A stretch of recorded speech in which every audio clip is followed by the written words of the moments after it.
Welcome to Buckets, brought to you by BetMGM, the king of sportsbooks. My name's Matt Moore. I'm the senior NBA writer for the Action Network, joined by NBA futures analyst Brandon Anderson. This is your Eastern Conference Finals preview for Celtics Pacers. We'll break it all down. We'll give you best bets for the series, if we have them, and we'll try and figure out exactly what to do with a weird series, because the Pacers are a 6 seed, and those don't make it here very often, and the Celtics continue to be a completely baffling team to try and understand what to do with, especially from a betting perspective. If you are interested, I did file a column over the weekend that talks about how to bet the Celtics if you're interested. And while those prices have dropped a little bit, with the Pacers having advanced over the New York Knicks, there's still a lot to be gleaned from it. So make sure to check that out in the Action Network app. You can also read Brandon Anderson's reaction to the Minnesota Timberwolves advancing to the first conference finals in 20 years. My reaction to the same, as well as how the Wolves hunted down the Nuggets and what awaits the Nuggets on the other side as they completely ran out of gas. We'll do Western Conference Finals preview tomorrow, as well as give you best bets for all those games. If you are listening to this, you can catch best bets for game one of the Eastern Conference Finals in your feed right now. Unfortunately, I was not scheduled to be on that pod by our esteemed talent manager, which I'm very mad at, because I needed to give Sean Little endless shit because he called the Pacers heartless after, I think, like game 2. That did not age well. A lot of injuries for the Knicks, a lot of fun. I can lie to you and be like, they'll be back. I don't think they will, but that's a question for another day. Brandon, we got Pacers, we got Celtics. Let's start here. What's your best bet for this series? Run it back. Give me the Celtics -1.5 in the series. We coasted. We cashed. I loved it. It's one of my favorite bets I ever made. This one is -340. We did it -390 last round. Seems about right to me. I'm slightly more intrigued by this series, but I'm running it back. Give me the Celtics in 6 or less. Yeah. So I want to ask you about this. So we had this whole discussion. If Donovan Mitchell doesn't get hurt, do I cash +2.5? I didn't watch the series, so you're gonna have to answer that one for me. I got nothing for you.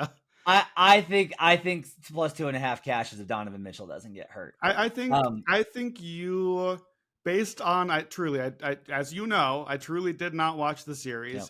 Based on the numbers and what I saw, like the thing with the Celtics, and we'll get to it, is we know that they blow a game. We also know that they then respond after blowing a game. So I think that that's set up for like the 2-1 scenario that we got. The question then is, okay, it's basically game 4. Do the Cavs get the home game 4 if Mitchell is healthy? Yeah, I think it's fair. I think you're probably looking at, I can't call it 50-50, and I can't say that the Cavs get they win 3-1, but, why not? The Celtics probably might no-show for that a bit as well. So I think you were certainly live in that scenario. We are getting a lot of injuries. It's unfortunate. So I don't have a best bet for the series right now. I'm going to take it game by game. I'm on game 1. There's no value on game 1 Celtics series because they hate us. I considered it. When I get to explaining my best bet, I'm going to tell you, I looked at like two other heavily juiced bets also and tried to choose which one was my least poisonous. Celtics to win game 1 and win the series, which is a very specific bet, is -400 at BetMGM. So, I mean, look, do I think there's probably some value on that? Yeah. And like, we're not anti-juice here. It's a lot. I just don't know that I'm like interested in it. It's like, yeah, like, okay, there's probably some value. You can bet that. I'm not like, oh no, you don't want to do that. Pacers are live.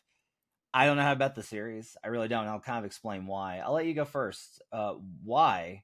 Let's start here. Why do you want to take Celtics -1.5? Okay, so I'm going to go through the matchup stuff a little bit just because that's what we've done on these. I don't think we need to go too deep into the weeds on it, but both of these, by regular season numbers, these are both top 2 offenses. I don't know that I'm willing to put, well, let's be fair. I don't know that I'd put either of them as a top 2 offense right now. Porzingis is out, so that's the doubt with Boston. In Indiana, I just don't feel like has played up to that level. We know that they kind of waxed and waned during the season. They had a 2-month period where they played more like 500 ball, where they were something more like the number 10 offense, the number 20 defense, where things kind of moved toward the middle. I think that's a little closer to the Pacers that we are getting right now. The big difference, of course, is the defense. The Celtics have a very good and possibly great defense. the Pacers, they don't have that in Indiana. They do not So have that. they do not have that thing. So to me, just kind of quickly on the idea when each team is on offense, Boston on offense. So the Pacers allow the fewest 3-point attempts, and the Celtics take the most 3-point attempts. So I was like, oh, well, maybe that's a thing. I kind of think it's not a thing. I kind of think you're just like, oh, it's just a layup line, actually. We don't need to take our threes because you're just giving us twos anyway. Yeah. I sort of think it's that. And from the season series, these guys played 5 times. Notably, the Pacers beat them in the in-season tournament. So Yep. that did catch my eye. But the Celtics got up 38 threes a game. They got up their threes. So I don't know that that's going to be a thing here. My 4-factor stuff. The Pacers are terrible at rebounding. Boston had a lot of offensive rebounds in the season matchups. Pacers foul a lot. Boston got to the line a lot. You go the other direction, and Indiana's gonna, when they're on offense, they're gonna have a deficit in those areas. Like the only way Indiana wins games this series is just to out EFG them, which they can and they might, because the Indiana Pacers score very well. The Celtics don't lock in on defense some games when they just kind of don't show up mentally. And so I do think that that's the variance, is just back to like, okay, it's not even really shot variance. Like, let me ask you this, then I'll continue. Knicks Pacers game 7. The Pacers shot, let me check my notes here, 7,000% from the field. How much of that game do you feel like was a shot variance result for Indiana? Yeah, so this is tough because there's it's going to sound like I'm confirmation biasing because I'm the guy that's always ragging on these guys that go crazy in the playoffs. You have to understand that, like, I look at things, some of the audience here, I look at things much more from a holistic offensive standpoint, team by team. Like, my analysis is much more built off of team than it is individual. And so when you have these individual outliers that are contradictory to who they have been throughout the course of their multi-year NBA career. So when PJ Washington has never been a good corner 3 shooter, ever, and he's suddenly a 47% corner shooter, I'm like, yeah, I don't know about that. That seems like a wild swing in variance. Now, Knicks fans were like, how can you not? They're shooting 80%. And I'm like, no, sure, it's definitely like an outlier here. Like, it's the furthest tail end, but it's not, to me, off of the page. And the reason is because I watched the Indiana Pacers all year long. And I watched them during that lull. And they still created really good looks. And they still scored pretty well, even though they were in like a miserable part of the season. But the overall kind of format for the Pacers is they whip ass offensively. This team pushes the ball and is great at reversing court, which makes it very hard for defenses to keep up and rotate. And they're excellent at perimeter penetration and then attacking and kickouts. And they make the extra pass every single time. And they have quality shooters everywhere. There are no dead spots with the Pacers. If you watch them and you're just like, you're trying to find that guy where it's like, boy, I don't know if he can make shots. They don't have them. Aaron Nesmith, Andrew Nembhard, Pascal Siakam, Miles Turner, Tyrese Halliburton, TJ McConnell, Obi Toppin, for God's sake, shot 40%. I was going to say, Obi is probably your best bet, but he's hitting shots now too. Yeah, he shot 40% for 3 this season. So I wasn't like, was it crazy? Sure. Absolutely wild. But that was great offensive team, shot unbelievably awesome, versus not good shooter, shoots unbelievably awesome. Now the counter, that's like, I've complained for years about Fred VanVleet in the 2009 series versus the Bucks, and that was literally like one guy who's like a good shooter, but he literally shot like 70% over multiple games, right? No. If the Pacers did this over 4 games, I'd be like, no, like, this is just craziness. This is just absolute insanity. And don't be wrong, it's crashing back to earth in game 1. Like, let's just be real up front there. Like, I have no idea how the line hasn't moved across the market just from the sheer number of bets that Action Network has probably put in on Celtics in game 1. I will say this. You kind of mentioned, you're like, I think they're probably closer to that 10th game. I don't agree. So the Pacers in the playoffs are 125.9 offensive rating. Like, that's crazy. They have a 125.9 non-garbage time offensive rating in the playoffs. That the list is them and then Boston 5 points worse than them. And then the Knicks because they played the Pacers. Okay, and that's really funny. let me respond to that because it comes back to the Knicks thing for me. So the numbers, playoff numbers are always tricky because you're not getting the full season sample of schedule. Sure. And in this case, Indiana's sample of schedule is Milwaukee and New York. Milwaukee was not good defensively at any point this season. New York was with OG on the court. The whole thing, as we kind of looked at them and looked at the series going in, you and I both really liked the Knicks, I believe, last round. I certainly did. I bet Knicks in 5 or 6. I would bet that again. I would hope that the entire team of New York would not end up in the hospital, and then I would feel very good about cashing my bet. It is what it is. It happened. So the difference to me, among the different injuries, there are many of them that New York had. Before New York got OG Anunoby, they were like a bottom 5 EFG team defensively.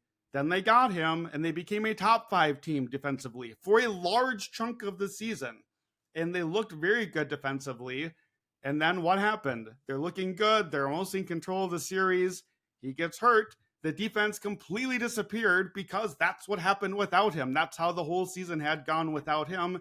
And so the Pacers started, like, if you follow me on Twitter, each game at least 6 and 7, I think even more than that, I'm posting their 2-point percentage. That's what the Pacers do. They want their twos. They're easy, good looks. That's what Halliburton is doing, is creating good looks. They're 40 of 55 on twos in game 7. That is an outlier, but twos are less outliery because a lot of them are finishing at the rim because you're creating good, easy looks. Now, it's not only that. The Pacers hit a bunch of mid-rangers. They hit a bunch of threes. It's both. The point is, Boston is number 2 in 2-point percentage defense. Boston is elite defensively against twos. Now, yes, Porzingis helps out with that. So as long as he's out, that does offset a little bit. But I think we have to be realistic about who Indiana has played to get here. It is not an asterisk, but it is our job as betting analysts to be realistic. If you look at the guys who were left on the court by the time these series ended that were actually healthy and still playing, combine the two teams Indiana has beat so far, here's your best 8-man roster that you can create. From Milwaukee, from New York, from dudes that are still walking. Here's your lineup. Starting lineup. Patrick Beverley, Dante DiVincenzo are your guards. Then you got Middleton. There's your star. And you got Bobby and Brooke. That's it. And you got Deuce off the bench and Hartenstein. Maybe he starts for Bobby. I don't really care. That team's like not making the East play in. That's who the Pacers have put away in their 2 playoff series after not looking impressive when Dame actually played. Giannis never played. That's the defense for Milwaukee. Mitchell Robinson is out. OG is out. That's the defense for them. So it's not an asterisk. You only can beat the teams in front of you. But when I am now evaluating, will you beat the team now in front of you?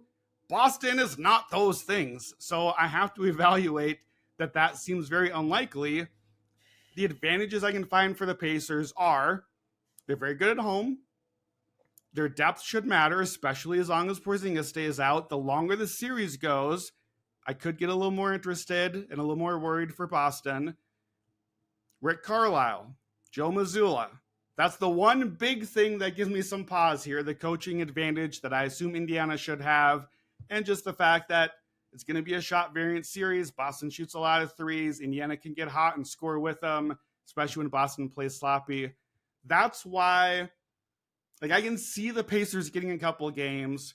I can't see it really being competitive unless a whole bunch of things line up.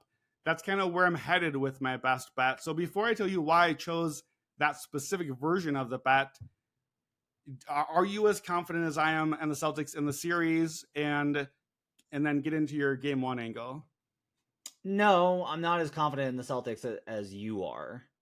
I'm just not it's not enough to get me to bet Pacers. Because I think if we put together the remnants of the Heat and the remnants of the Cavs that they closed out against, it's worse. It's bad. It's definitely bad. Darius Garland, Tyler Hero? Yeah, it's bad, but though we like to remember that Boston completely choked away 2 game 2s, they also dominated pretty much the other 8 games in a way that Indiana has never really done. Well, one game. This is the problem: is he didn't watch. Is nobody feels like the Celtics dominated the Cavs. Okay. But the final score, were they ever threatened in any other game other than the two that they had blowout losses? It felt a little sketchy.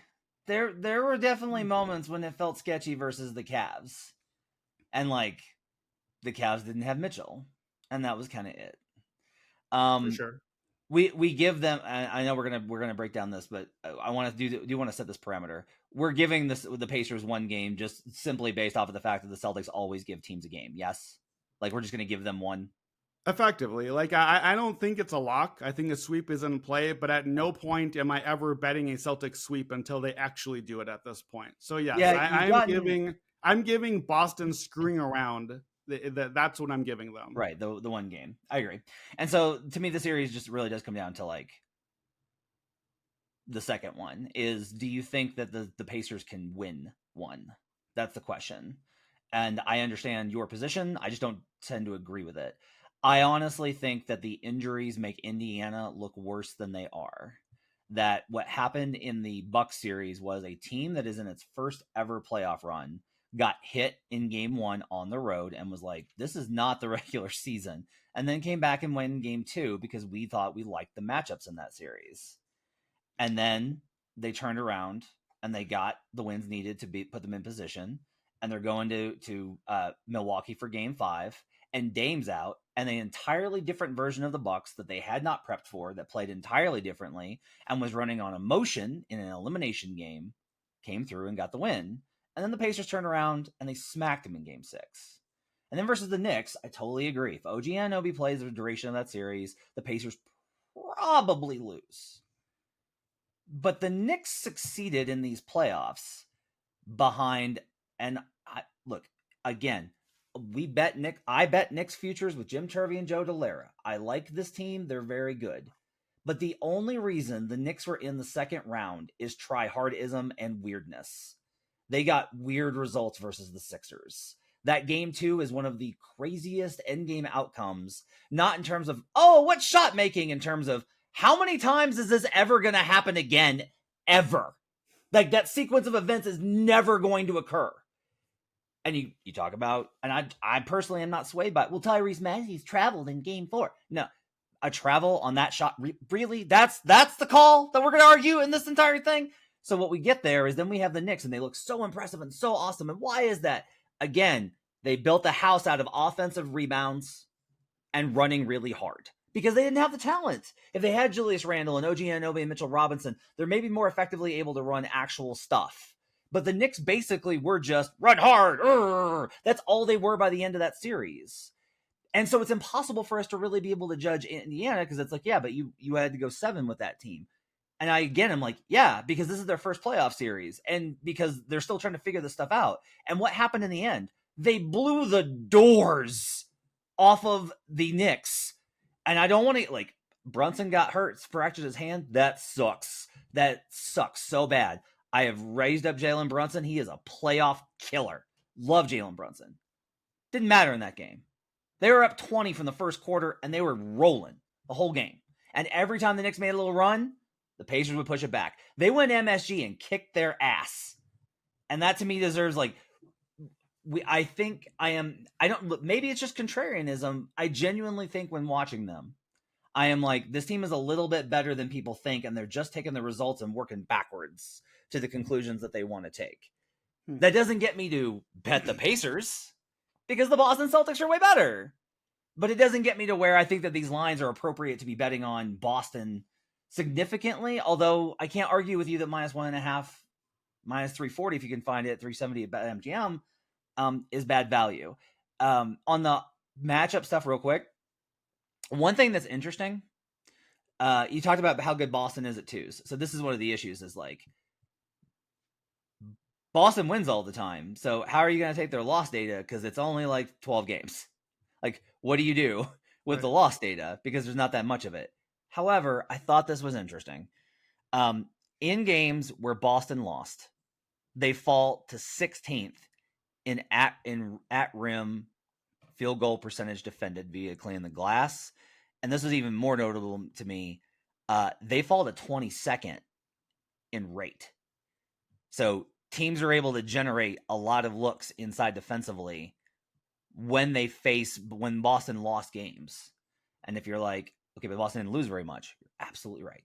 However, I am a bit concerned about the idea of the Indiana Pacers with Pascal Siakam and Miles Turner versus a no Porzingis, Al Horford led second or frontline unit for Boston. Like, there are things I can find here. They just sound, if I try and add them up to, and so that's why I'm betting the Pacers. That sounds insane. Now, to be fair, I did this with the Pacers last round where I was like, I'm not really convinced on New York being this like awesome squad and the Knicks and the Pacers being dead, but every single one of my colleagues tells me I'm an idiot. So I guess I'm just going to bet Knicks here. And I don't get credit for that, right? I can't take credit for something I didn't do. I got suckered into Knicks in Game 6 because I was talking to Joe Delara and Brian Fonseca, who both live in New York. But I feel I am kind of poisoned by that. I just wind up simply being consistently like, no, I think the Pacers are pretty good. And everyone being like, no, they're trash. And then being like, okay, but they keep advancing. And I don't think they get out of the series. I just don't know how to bet either side of it if that's how I feel. Does that make sense? It does make sense. I think it's hard. It's hard to argue. It's like a chicken egg sort of thing, and you can argue either side of it. A specific matchup thing for me that I'm concerned about here for Indiana. You're right. Siakam, I don't necessarily know. Like, can Siakam be the best player in a couple of games? I think he could. I think that's possible. I think Siakam could have some big games. Like, how do you talked about the front court matchup? I'll get to my question in a second, but how do you think that how do the matchups go? Like, who's Siakam's primary defender? Is it Tatum? Yeah, it's gonna be Tatum. It's gonna be Tatum for the most part. They won't put Horford, I don't think, on him because he'll just go around him, and I don't think they'll put Brown on him because he's too small, right? So it's pretty much gonna have to be Tatum. They don't have like a lot of big forwards. They have a lot of length on that team, but they don't have like a lot of big forwards. Right. So I think it's gonna have to be Tatum. So how do you feel then about Al Horford getting out to the perimeter to defend Miles Turner, and how do you feel about Tatum? We saw a lot of Siakam just one-on-one ball in this last series when they kind of stall. How do you feel about either of those matchups for Indiana? I think that Tatum's a really underrated defender. And so this is like, that's one problem is the number one and number two options for Indiana are facing the best defensive players that they have faced in the playoffs. And it's not like by a little bit, it's by leaps and bounds and miles and leagues and universes.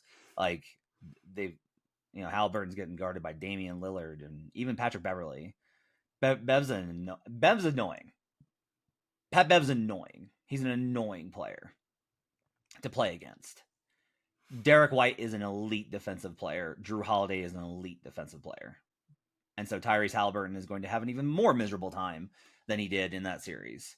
And Siakam, Tatum is so much stronger than it kind of looks like, especially defensively. He is tough defensively. Like, that's one of the best things about Tatum is that not only is he like a good defender of contesting and closeouts and rotations and quick hands, like he's strong and physical. Like Tatum's a really good defender. And so I think a lot of the Siakam one-on-one stuff is going to have a hard time. The Pacers are not going to be able to beat them in one-on-one coverage as much. They're going to have to move the ball pretty consistently in order to break them down and get them moving, because that's where the Celtics aren't as comfortable. The Celtics' entire thing is they don't want to move. That's what the best defenses do. Is they're like, we don't want to move, like we don't want to make rotations. We just want everybody staying where they are. And Indiana's going to have to figure out ways to do that, which is another reason why they probably won't. Which is why, again, they probably lose the series. Can Siakam win a game? For sure. Like Siakam can have a game where it's just like, no, you got the better of Tatum, and that is for sure, I think, a battle. But over the course of a series, I think Tatum's going to win that.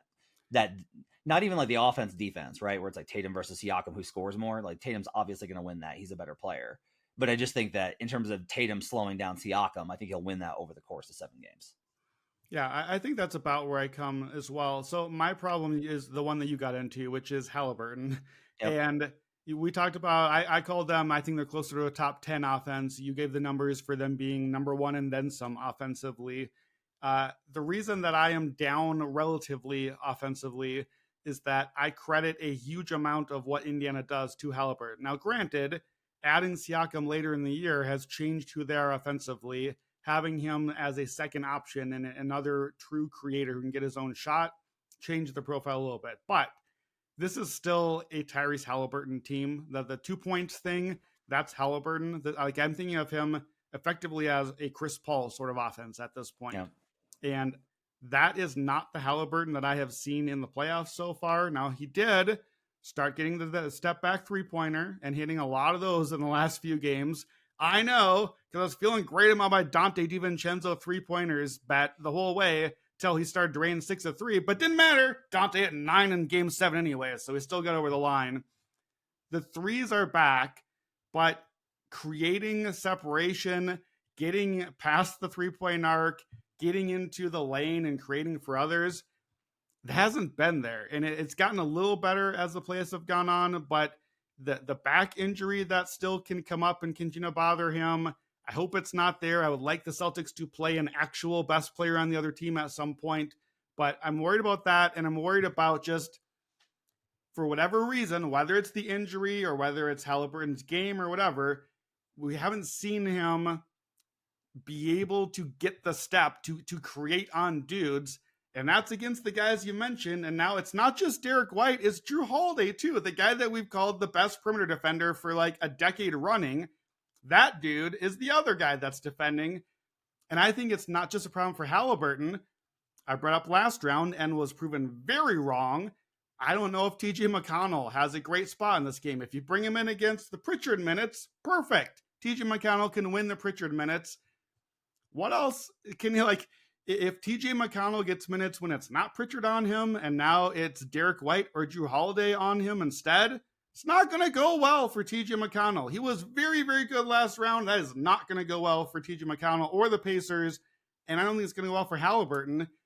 And if I kind of think of those guys as somewhat erasing Indiana's point guards and all their creation and assists and their easy buckets, that's the offense. And if that goes away, I don't have a lot of case left for them. So that's my big concern is Drew and Derek White just totally stifling what Indiana can do. So again, as I did in the first round, you're wrong about McConnell. He's going to be good. TJ's a very crafty player. And those are the type, like, if you are, a lot of NBA guards get through their daily NBA regular season life based off of they're a hooper who's very athletic. And so they were the best player on their team and they got drafted. And Derek White and Drew Holiday annihilate those players because they're smarter and tougher and those guys can't handle it. TJ McConnell's going to be fine because TJ McConnell's entirely built on being crafty. Like, he understands angles, he understands moves, he understands how to see the court and will make things tough enough on him. I'm trying to think of this isn't like a pure comparison. So Mike Conley at 35 is not physically able to do a whole lot, but look at how athletic or how impactful Mike Conley is. TJ McConnell is like a, I don't know, B- version of an A+. This, like, right now, Mike Conley. So I think he'll be fine. Hallie, I'm worried about. I will say that I think that either he got healthier or I'm not entirely sure how much of it was the injury. I really do think that this is a young player trying to understand what playoff games demand. And that a lot of times when you're facing ball pressure, you can't be like, oh, they're really guarding me, I got to let my teammates go do stuff. No, man. Like, you just got to do the thing. That's because the ball's got to be in the best player's hands. It is better for you to have the ball than it is for Andrew Nembhard to have the ball, even though Andrew Nembhard has been great in these playoffs. Like, Nembhard deserves a ton of credit for what he has given them.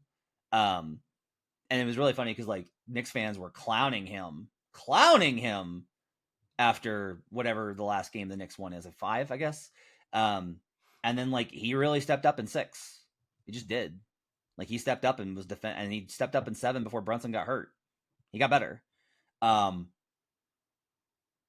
So, like, it's possible that are Drew and Derek excellent? Yes. Can they shut Halliburton down? Yeah. Will they do that in the series? Mm-hmm. Yeah. No.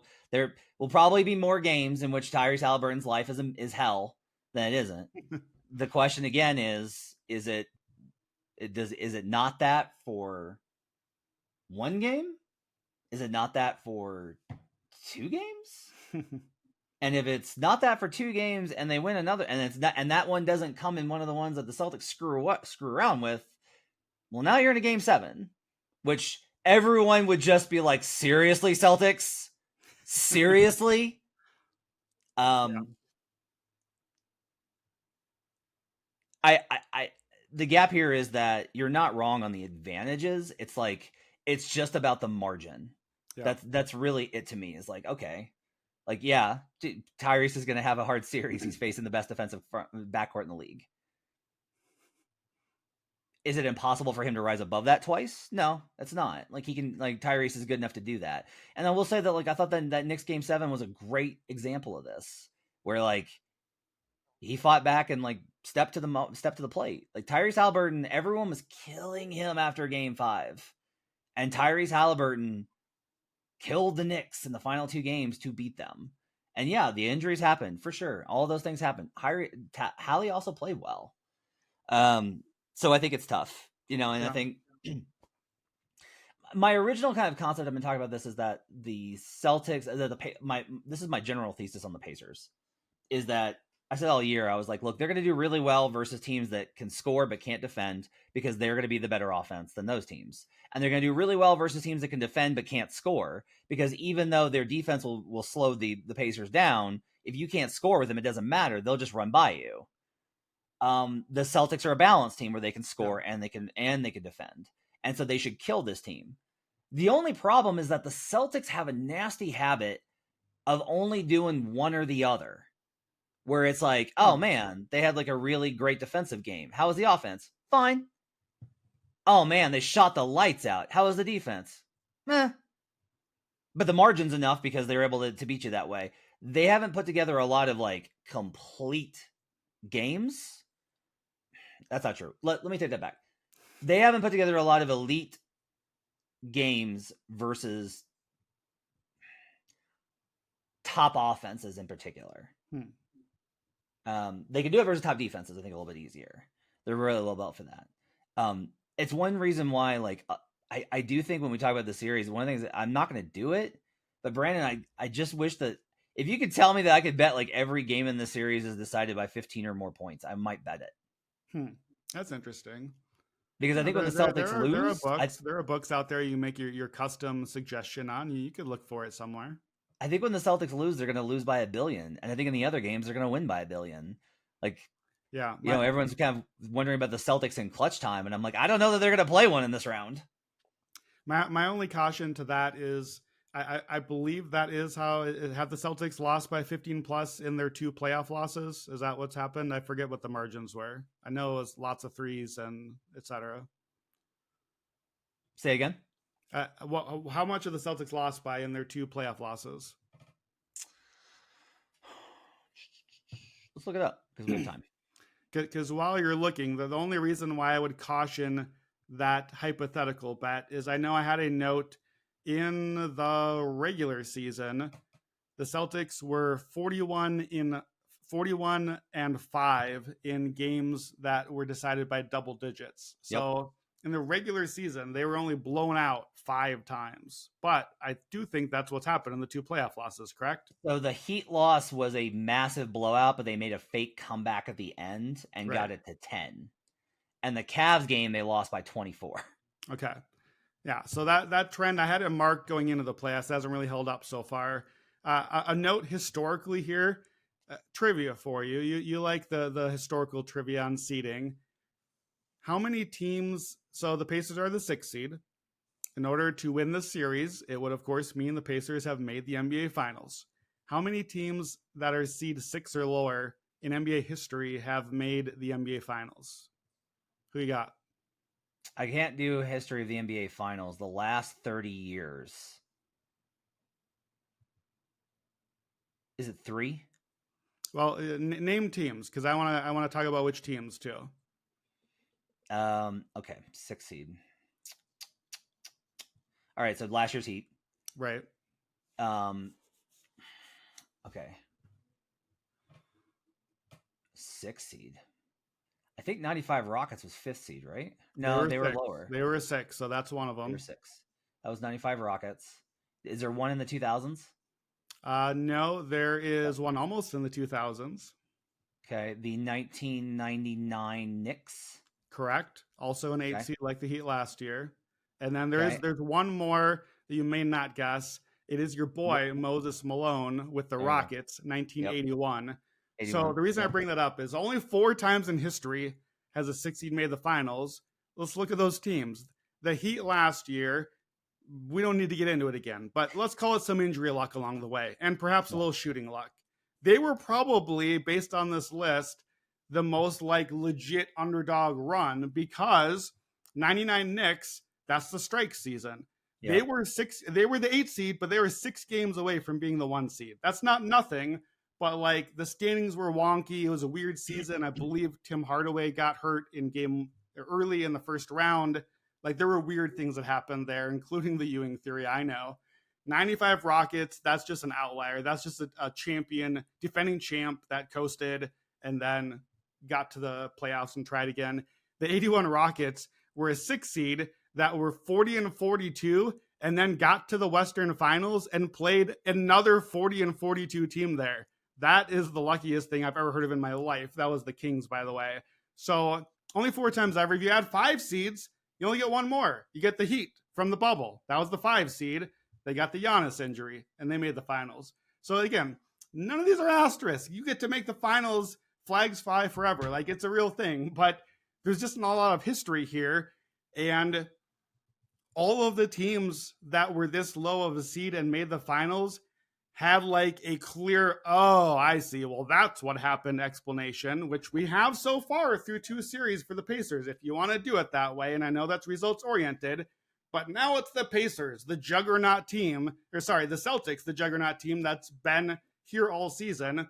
I looked too, I want to see, okay, well, what about just ATS trends? So I looked in Bet Labs, 1 seed versus a 6 seed or worse after round 1. I just want to see what's that look like just game to game. Well, guess what? It's 5-4 against the spread, and the only results from the last 2 decades are just Denver last year. That's the only time that it's happened because it doesn't happen that much. The Nuggets got their very nice setup as well. It expanded to a top 2 seed versus 6 seed or later in conference finals or later. Now it's 7-9 ATS. And it's still only last season because all we have done is added Celtics Heat into the mix and made the numbers worse. So there's no history for a 6 seed getting here and facing a 1 seed. There's nothing to go off of. And on the one hand, you're like, okay, well then why just waste my 3 minutes? This is a thing I do. The other hand is because the fact that there's no history there should be like at least an orange flag to be like, okay, so maybe consider the outlier and consider that the juggernaut that is here is probably going to do the thing for a reason. So you're looking at game 1. This is a series preview pod, but neither one of us is on best bets. Tell me why for game 1, because then it's going to play into why I like my best bet as opposed to a couple other options. Yeah, I'm laying the points for the Celtics in game 1 -10. Bet immediately. There's a 9.5. I grabbed that. I've also got a 10. I've also got an 11. Road dogs off game 7 facing a team on rest. So that's where the Pacers are at. They played a game 7. You're on the road and you're a dog. And the other team did not play in a game 7 and is rested. Those teams are 8-26 straight up. They are 13-21, 38% against the spread since 2003. Teams off of game 7 as a road dog overall are just 44% against the spread. They do not clear profitability or even the negation of profitability. The Celtics with Jason Tatum, they're 11-7 against the spread in game 1s. 2 of those losses came to the Miami Heat. Basically, Tatum Celtics are really good in series if they're not playing Miami. That's true. Yeah, if you just filter out the Heat data, the Celtics data gets a lot better. A lot better. This is my favorite though. On game 1, double digit favorites are 32-18 against the spread, 64%. Like, so that's first round. That's trend data. Sorry, what? Is that last trend you just added? Is that all rounds? I don't think so. I think that's only after round 1, but I'll have to check that. So yeah, it's a fair check, but also it's a fair point to counter argument to like, yeah, well, it's a 1 versus a 6. This is sort of more like a first round. This is more of a first round series than it is a conference final series. Yeah. If you want, like, those are trends. Okay. It's just a matter of the Knicks are trying really hard not to be insulting. Wait. While we're on the trends, do you have our guy Raheem Palmer? Do you have his post game 7 following game 1 trend? Do you have that number as well? I don't have that one. Okay, well check Rostradamus or whatever his stupid Twitter name is. Check that data on his Twitter. It's very bad. It's very bad to be the team coming off game 7 and playing game 1. And, the Celtics have been resting for like a month right now. So this is going to be a very quick turnaround. Although, yeah, it perhaps helps that the Pacers didn't have to break too heavy of a sweat in that one. But yeah, the game 1 angle, I'm not playing it because I'm not playing game 1 because I'm not watching game 1 and I don't need it. So, but I think it's the right spot. It's the backing the team that is the way better team in game 1 against the very tired, exhausted team that just played 7. Do you have more to add to your game 1 angle? Yeah, I'll just say this, that like I think that there's a huge knock on going from the Knicks to the Celtics. The Knicks were a really good team. They got the 2 seed and fully healthy. They were a much tougher squad than the Pacers. Again, probably aren't here, but like that version of the Knicks was so much like they were honestly a mess defensively. And the Celtics team's really buttoned up, and they'll be really prepared. As I don't think Mazzulla is a great coach. I'm with you on that. Rick Carlisle hasn't done a great job in these playoffs either. He's not Rick has not had the kind of run that I thought he would, and so that's tough here. Where Mazzulla gets more time to prep and prepare. Now they may have been preparing for the Knicks, but in general, I think that this is. I can't sit here and say that it's like a bad matchup for the Celtics. Like I can argue that it's not as bad as the perception's gonna be because that's been pretty much proven true. Like the market has a really hard time with Boston because they're so dominant from a numbers standpoint that we can't cap them accurately. Like the power ratings are just never going to be kind of in line. But if I'm just like eyeballing this, like I have this power rating projected at 10.9. Off of the game 7, yeah, that's enough for me to. That's enough for me to get to lay in the points here. And if it's under, right now it's a 10, so I got a point of value. So I'm comfortable with this at any single number.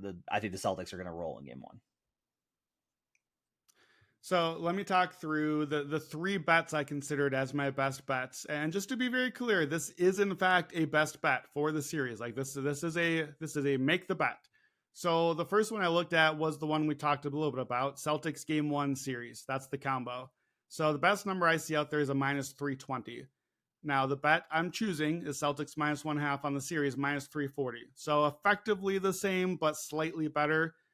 So I'm not choosing Celtics game 1 in series, even though we get the game 7 effect, even though it's basically the same juice here for 2 reasons. Number 1, if I'm right for that bet and game 1 is a victory for Boston, then I'm also feeling really good about my other bet because I only need to win 3 out of 5 now, and I still get home. So I like that. I also, while I agree with you that Indy is going to have to say, oh, well, this is not New York anymore, this is Boston. I thought that about Indiana last round, and I thought that the physicality of the Knicks was going to be jarring to Indiana's system. When what actually happened, from my point of view, is that Indiana really sped up the Knicks, and it took them a little bit, and really, you could argue, and at no point in the series did they figure out how to get the pace to where they wanted. And I do worry a little bit that Boston, who's been playing nobody on offense, their defense has faced nothing, no threat whatsoever, other than Donovan Mitchell, who lit them up for points a few times. Other than that, they're facing slow, not exciting offenses to watch from Cleveland and Miami. And suddenly, I think it could be jarring to Boston's system to have Indiana flying at you and running offense, run all sorts of stuff, bombing threes, getting to the rim. And Boston is not a disciplined team in my point of view. So could I see Boston getting sped up and not having a coach that can make the quick adjustment to whatever? I could see that. So I'm not playing the game one series angle because just in case that kind of goes poorly and Indiana speeds up Boston right away and pulls off a shocker, I don't need it. I don't need that part of it. I still feel fine even with that risk because if they get it, it's fine. Boston just wins game two and they get back on track. But that's why I'm not on game one series. What do you think about that?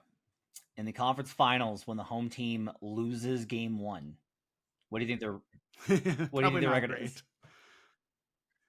We're doing like 20 years worth? All time.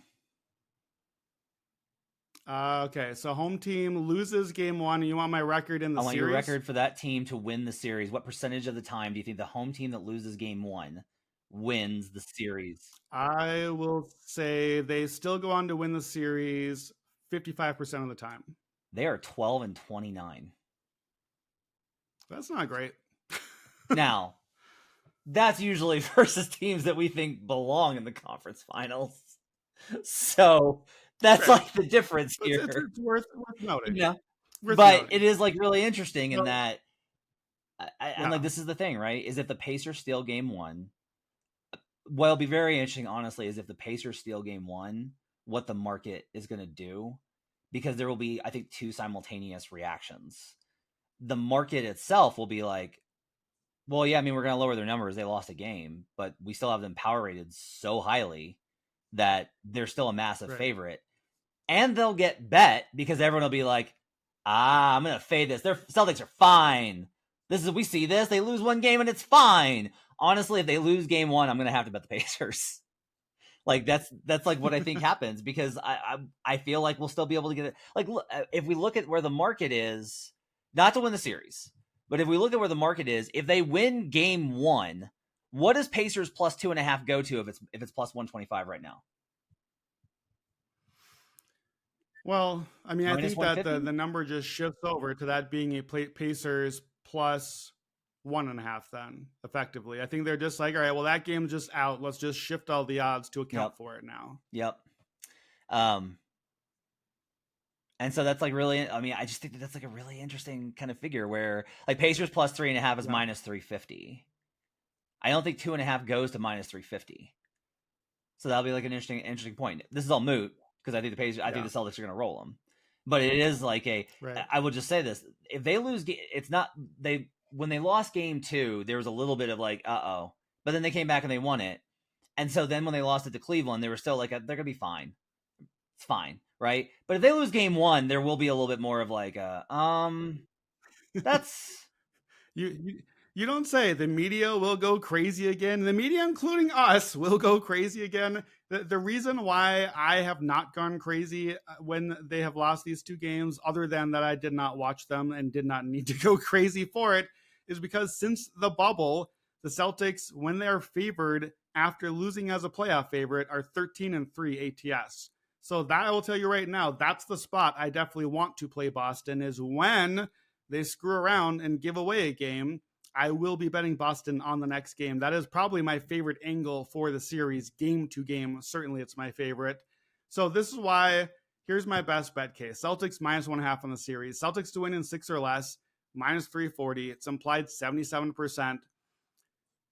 Set it and forget it. That's what I want. I just want to just set my bet, give me a little 2-week, like you do it, set up like a CD, like a 6-month CD, and you get some interest back on the end of it. I got a 2-week Celtics CD, and I'm gonna get back 29% ROI.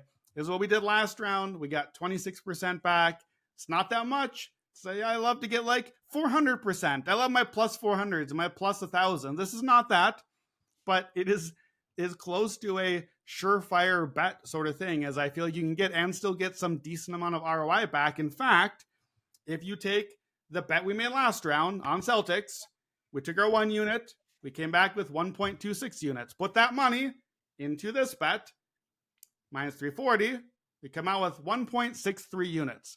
That is 1 month of not watching the Celtics do anything but make us 63% of free ROI. You are not advertising the sport that we cover well by being like, I'm actively not watching. Neither are these teams. It's not my fault. I am advertising 63% ROI.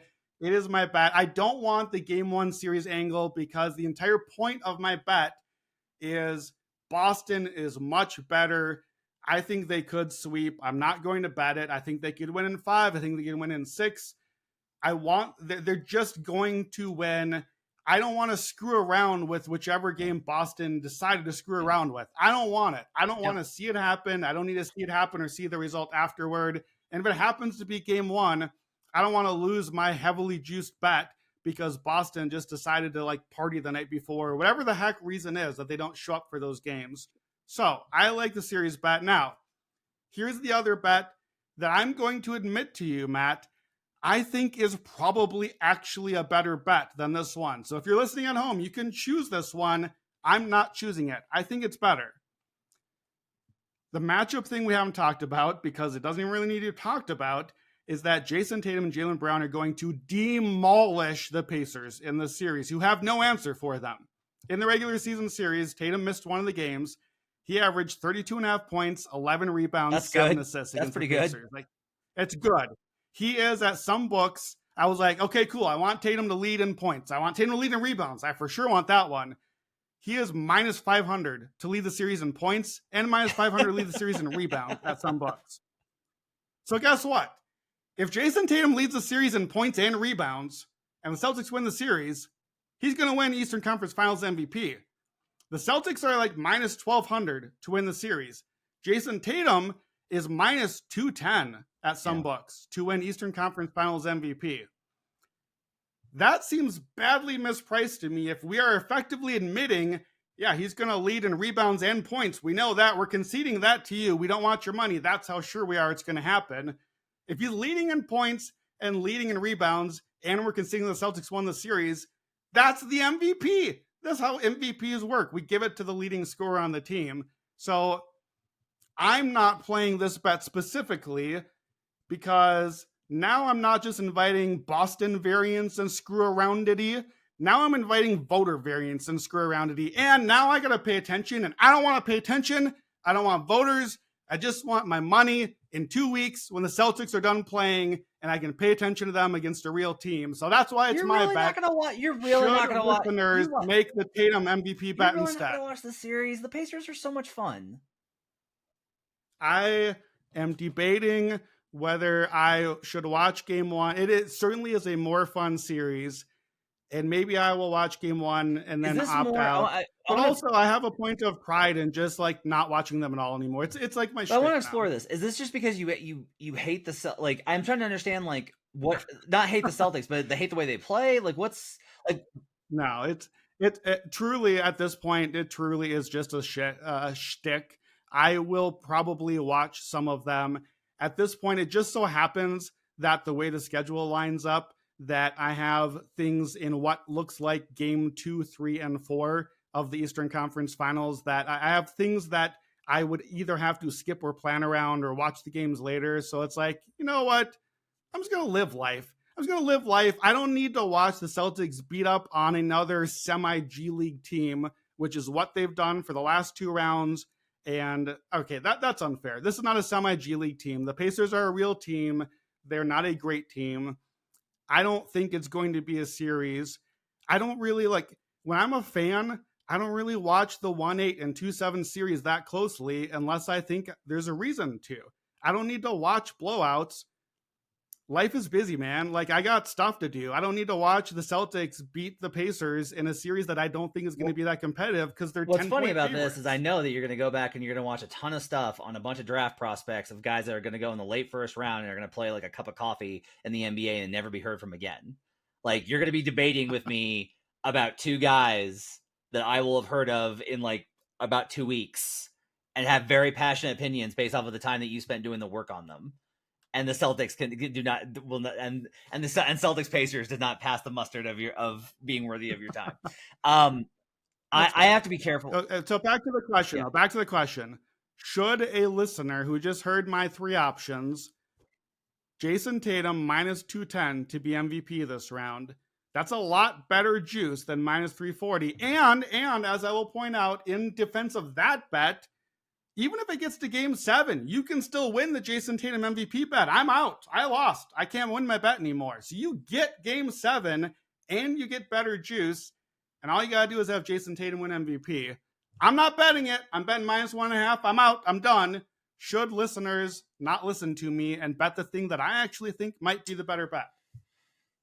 So I have this. I have problems here. And the problem is that I have a lot of parlays on Eastern Conference and Western Conference MVP that I have bet throughout the. Okay, but I'm not telling you bet it. You have bet every combo under the sun already. Not true. I have no Tyrese Halliburton tickets. Thanks. I have no Tyrese Halliburton tickets. My blind spot right now is Karl Anthony Towns. That's the blind spot in all of my tickets. Is I'm like, what if Cat wins Conference Finals MVP, and then I'm going to die? Is what happens there. Yeah, because like, look, you could get. This is the thing. There is a book that will allow you to parlay these, and this is what I really like. Is like you can get Tatum, Anthony Edwards at +144. Conference favorite, probably gonna score the most points. Favorite in the series. You could do if you're just like, nope, I think the Mavericks are gonna win. Okay, great. Tatum and Luka is +299. It's not bad. The problem I have is that I genuinely believe this, and this is not as somebody that doesn't like Tatum. I think Tatum's awesome. I have been kinder and gentler to Jason Tatum than a lot of the other people. Like the fact that he's not a top 5 player is not a bad thing to me. I'm like, he's a top 10 player. That's still really fucking good. And he's won a lot. And he's in another conference finals. Like this kid has done nothing but live his life in the conference finals. However, I think Jaylen Brown's been their best player this year. I just think he's been their best player. I think he's been more consistent. I have less concerns about where his shot is. I have less concerns about where his shot profile is. All of the left-handed stuff has not been as much of a problem because they haven't faced anybody that can defend them, and that's not going to happen in the series either. So, like Jaylen Brown at +500, I'm like, no, it wouldn't surprise me at all. Wouldn't shock me. And you got Derek White, and it's like, look, what if Derek White averages 18, hits a bunch of key threes, and I don't know, game 5, game 5, and game 3 for them to take a 2-1 lead and then close out the series. And he's also the primary defender. And yes, and he shuts down Hallie. Right? Like, what if Tatum has but the problem, but to your point, the defense is so easy. How does Tatum not have a monster series? So you're right. I don't think the answer to your question of which one should the audience bet is I don't know. And I will probably I think you're probably right on just betting the Celtics -1.5. Yeah, I will say just on the Tatum MVP thing, that was the other thing. Like you're inviting voter variance, but you're also inviting, if I think that it is very possible that this is a quick and short series, like who was the MVP for the Celtics last round? Who was the MVP for the Celtics in the first round? I don't really know. Derek White probably was for one of the rounds, right? Because he shot like 70% on threes for one of them. So if it's a short series of games that are not super competitive, which I think is a possible outcome, now you're on more variance, because now it's just like, oh, Jaylen had a 40 against the Pacers in the regular season, so he does that a couple times. He had a couple like 25s and 30s. So yeah, I think there are other options here. Here's the other angle that I am considering that I think you might like. So I'm going to try to sell you on one more angle here to get out. At most books, you can bet on what will be the series score after 3 games. Celtics 2-1, plus odds, +110. So the Celtics do their thing. They win a couple of games, but one time, whenever they feel like it, they screw around. That's it. That's the one, right? +110, +110, 2-1. They either lose game 2 or the Pacers throw everything out in game 3. The Celtics come back, win game 4. Yeah, exactly. Either you get the easy game 1, and either they win game 2, and then they're like, good, we're done. And then the Pacers have the home game 3 thing. Or you get game 1 and like, well, that was really easy. And then they blow game 2 like they have. And then they respond in game 3 like they have. So I like that. +110. Again, I'm setting and forgetting it. I'm sticking with my -340 juice. I'm in on it. I love my juice bets now, Matt. You're pivoting from these crazy plus numbers to just laying the juice with all of them. And look, I think you're right on this in terms of the probability, because it is very hard for me to see them getting 3. it's just very hard for me to see them getting 3 games versus them. Now, if they do, then, well, that'll be interesting. I'll have bets about on the series throughout as it goes, because I think it has the potential to be interesting. A lot of it is like, I've said this continuously of hey, there's always plot twists, and this was the big reason why in March I was constantly like, hey, I don't think we're getting Celtics Nuggets. Said that over and over and over again. I said, we're not getting Celtics Nuggets. We never get the matchup that we think we're getting. And you wrote an article, and I talked about this as well, but hey, we don't get 1 seeds versus 1 seeds. Guess what? We're not getting Celtics Nuggets, and we're not getting 1 seed versus 1 seed. So we'll see what happens. Okay. So let's end with this then. It's 2 weeks from right now. You and I are recording our last series preview for the year, the NBA Finals preview, and the Indiana Pacers are in the NBA Finals. Without blaming it on injury, beyond, let's say Porzingis doesn't play the whole series. I'll give you that, but not like Jason Tatum went out, whatever. Other than injury, paint the picture. How did the Pacers win the series? Okay. What happened? So the Celtics screw around in game 2. They beat them by so much in game 1 that they cannot get themselves emotionally ready. They once again lose a game 2. No matter how much they're like, we're not going to do it this time, they lose game 2. Okay. They come back and they win game 3, but the Pacers actually win a game straight out, just shoot the lights out game 4. Everyone goes like, it's just shot variance. They shot really high. They're not going to do that again. The Celtics win game 5. Game 6, they've got back in Indy. And we saw this in that Knicks series. Once again, they just hit them, and that home crowd pushes them, and TJ McConnell has a good run, and they're able to go and get this one out. Celtics lose at least 1 clutch game, right? It's Celtics screw around, 1 clutch game, and a variance game. The trick with that, the reason I'm not going to bet it, is because there's a possibility that the clutch game and the variance game are the same one. There's a chance that the Celtics screwing around in the clutch game are the same one. But those are the 3 ways the Celtics lose this series. They're not going to lose this series because in most series, like the Mavericks Wolves series we'll talk about tomorrow, Luka's going to get a game. Like at least 1 game, if not 2. Luka's going to win that for them. There is no way the Wolves are able to get out of this series in a sweep or 5 because Luka is like locked in for. Luka Doncic is going to win them at least 1 game, maybe more, at least 1 game. Right? I don't feel that way about this series. I can't be like Tyrese Halliburton's going to get them at least 1 game. I don't know, man. Half the time he looks like a scared deer in front of headlights. The rest of the time he looks like a serial killer. I don't know which one he is. I don't know if he's the deer or the psychopath running through the woods with a knife. I can't be that way about Pascal Siakam either. I think Siakam's been awesome and well worth the money he's going to get paid this summer, by the way. But I also don't think that Pascal Siakam is like, I can't pencil in like, well, Siakam's going to get him a game. Nope. That's not the type of player he is. Do I think that like one of the Jays, I know will get them a game in this series. Like there will be a game where it's either Jason Tatum or Jaylen Brown or both most likely, where there's just like, yeah, those guys were insane. Like the Celtics couldn't even hit anything and those guys were so good. They won it.